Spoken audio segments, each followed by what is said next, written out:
This is very important. JPMorgan executives apparently joked about Jeffrey Epstein's behavior. This is from the lawsuit ongoing with the U.S. Virgin Islands and Jeffrey Epstein's estate. This is part of why, Krystal, I think that the Wall Street Journal scoop likely came from the Virgin Islands, because they have subpoena power and they have so much insight into what was going on behind the scenes. This one directly came out in a filing and shows you that JPMorgan Chase executives were joking, allegedly, behind the scenes about his interest in young girls while he was a client at JPMorgan and Chase, which directly contradicts the idea that, which they said, we had no idea who this guy was. We didn't know anything about him.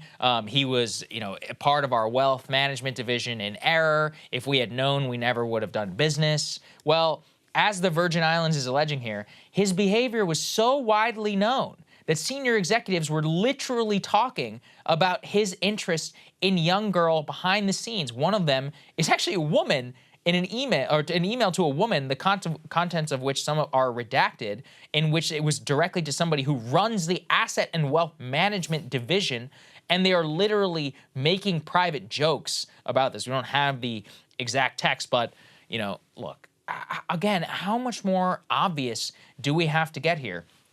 And also, even within this, just the level of penetration that he has in some other rich and powerful people here. Look at this, Krystal. The U.S. Virgin Island is currently subpoenaing Google co-founder Sergey Brin, Hyatt Hotels founder Thomas Pritzker, some of Hollywood super agent, former Hollywood super agent, Michael Ovitz, the real estate mogul, Mortimer Zuck. I mean, these are some of the richest and most powerful people in the world. The Google CEO? Yeah. Come on, man. The Google CEO here. And call back to our last segment about the bank collapse and being bought up by JPMorgan Chase.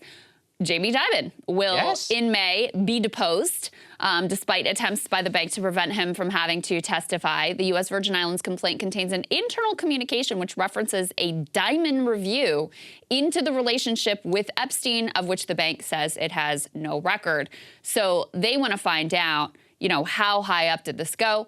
What knowledge did Jamie Dimon have? What is this so-called Dimon review that the bank is denying ever happened or that they have no knowledge of, et cetera? So again, we were just discussing how Jamie Dimon, with this massive bank, which has had to receive an exception because they have so much of the deposits in the entire country, more than 10% of all U.S. deposits located now at this one bank, which has just become even larger with their takeover of First Republic Bank.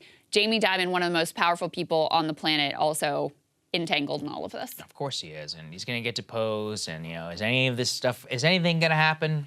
This is what I always hear from people, why they almost don't want to get interested, because I feel this way too. I've been doing this now for 3 years, how long we've been covering this story. And every time I'm like, man, this is crazy. And then nothing changes. Nothing happens. We're covering this Virgin Islands suit for a long time. Virginia Giuffre, apparently there's been some issues there, behind the scenes too, in terms of some of the things that were happening. In that case, now, in reference to this one, the CIA director. But, here's what I would wish. I hope that somebody asks the White House press secretary and just be like, hey, why did your nominee have a dinner with Jeffrey Epstein on 3 separate occasions? Do you have any comment on that for the CIA director? Do you think that that looks good or is acceptable conduct for the Biden administration? But this is the other problem with the press, is we learned all about that ABC News report. Even the press themselves are compromised in many ways whenever it comes to this story. So because who knows? Because it touches this was how he protected himself for so long, because he has so many rich, famous, powerful people who are connected and ensnared in ways that are very embarrassing for them.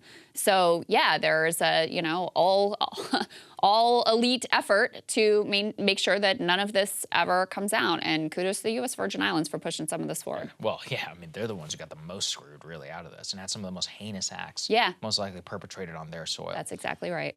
Hey guys, ready or not, 2024 is fully upon us now, and Saagar and I have been brainstorming ways that we can really up our game for this critical election. Yeah, we rely on our premium subs to expand our coverage, to add staff, to upgrade the studio. We just want to give you the best independent coverage of this election, which is possible. So if you can help us out, become a premium subscriber today, breakingpoints.com, or the link is down here in the description video. It really means the world to us, and if you like what we're all about, this is the best possible way to keep us 100% independent, working only for you.